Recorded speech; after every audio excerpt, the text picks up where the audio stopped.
Hello everyone, so this is Edmond Mindaros channel at sa bidyong ito ay pag-uusapan natin at i-guide ko kayo on how to send money from BDO online banking to Shopee account. So pwede rin ba mag-cash in or mag-top up sa ating Shopee account gamit lang yung ating BDO online mobile banking? Yes, pwedeng-pwede po yan. Kaya kung hindi mo kabisado kung paano ba yan gawin, then stay tuned ka lang at start na natin. So ang gagamitin natin dito ay yung ating Chrome browser. So hindi natin gagamitin dito yung BDO app na nadadownload sa Play Store. So dito lang sa ating Chrome browser, i-click mo lang and then search mo lang dito yung www.bdobanking.com.ph and then ganito na yung makikita mo kaagad na BDO online. Then next step, kailangan lang natin i-enter dito yung ating username and then password and then fill out lang natin. And then kailangan lang natin i-enter dito yung ating OTP. So sa pag-enter naman ng OTP mga kaibigan, mas magandang i-manual mo yan, wag mong gagamitin dito yung password manager. And then enter lang natin. At once na-enter mo na dito yung OTP and then kailangan mo lang i-tap dito yung submit. Ayan, so napakadali lang talaga. So makikita mo kaagad dito yung ating account. Okay, then next step, dito lang sa top left corner, makikita mo dito yung tatlong line, i-click mo lang. And then kailangan mo lang i-select dito yung send money. At dito lang sa ating BDO main menu, and then kailangan mo lang i-select dito yung other banks and wallets, i-click mo lang.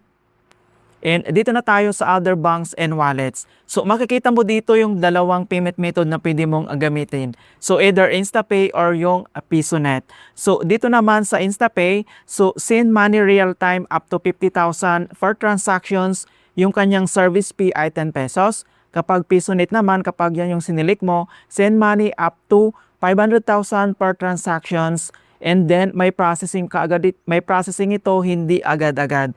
Okay? Yung kanyang service fee ay 50 pesos. So, siselect lang natin dito yung InstaPay. Kapag naselect mo na yan, and dito na tayo sa Send To. So, i-click mo lang dito yung arrow na yan. And then, kailangan mo lang hanapin dito yung ShopeePay. Or dito naman sa baba, kailangan mo mag-scroll down. Okay, so search lang natin. Ayan, so once na i-type mo na dito yung ShopeePay, automatic po yan na mag-appear lang dito sa baba. And then, kailangan mo lang yan i-select. Once na-select mo na dito yung ShopeePay Philippines and then account number, enter lang natin dito yung ating ShopeePay na register na mobile number and then fill out lang natin. At once nilagay mo na dito yung account number or yung registered mobile number, and then dito na tayo sa account name and then fill out ulit natin. Sa paglagay naman ng account name, first name or last name, either small letter yan or big letter, pwede po yan basta tama lang, and then ilagay lang natin. At once nilagay mo na dito yung account name and then dito na sa amount, enter mo lang dito kung magkano yung amount na ita-transfer mo. Ayan, so once nilagay mo na dito yung amount, double check mo lang yung account number and then yung account name. And then dito naman sa pinakababa, send from. So select account to send from and then i-click mo lang yung arrow na yan. And then kailangan lang natin i-select dito yung ating BDO savings account dahil dyan manggagaling yung ta-transfer natin. And once na-select mo na yan, and dito na tayo sa schedule. So may tatlong option dito na pwede mong gawin. So either now, later, or recurring. So since sisend natin kaagad-agad, i-select mo lang dito yung now, and then itap mo lang dito sa baba yung send.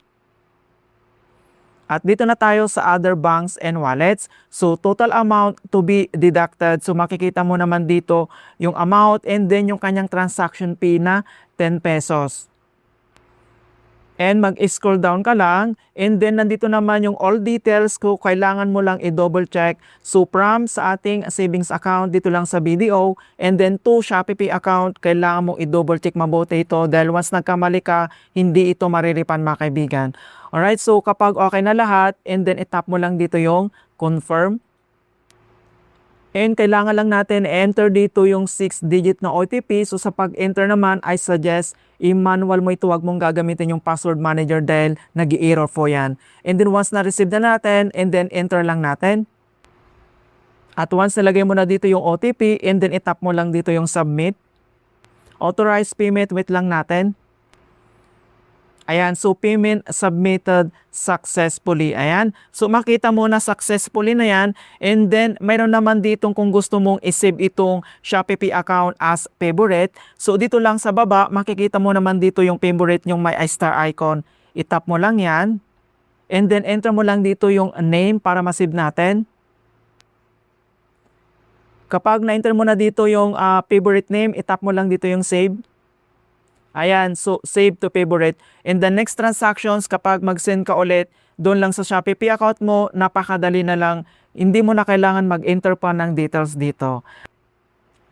And then, double check lang natin sa ating Shopee app. And then, click mo lang dito sa ating Shopee. And then, dito lang sa baba, itap mo lang dito yung Meta profile. And then, dito lang sa ating Shopee profile homepage. And then, dito lang sa My Wallet, itap mo lang dito yung Shopee Pay. Ayan, so makita mo na dito na na-add na dito yung transfer natin from BDO savings account. And then dito naman sa kanyang transaction history, itap mo lang. Ayan, so click mo lang dito yung history. And then nandito na siya. Alright, so makikita mo na dito na successful transfer, send money from, makikita mo na dito yung ating BDO Unibank. Alright, so ganoon lang po kasimple kung paano tayo mag-top up or mag-cash in sa ating Shopee Pay account gamit lang yung ating BDO Online Mobile Banking. In hope na nakapagbigay ako ng konting kalaman at guide tungkol sa BDO Online Mobile Banking tutorials. Thank you guys and see you in my next tutorials.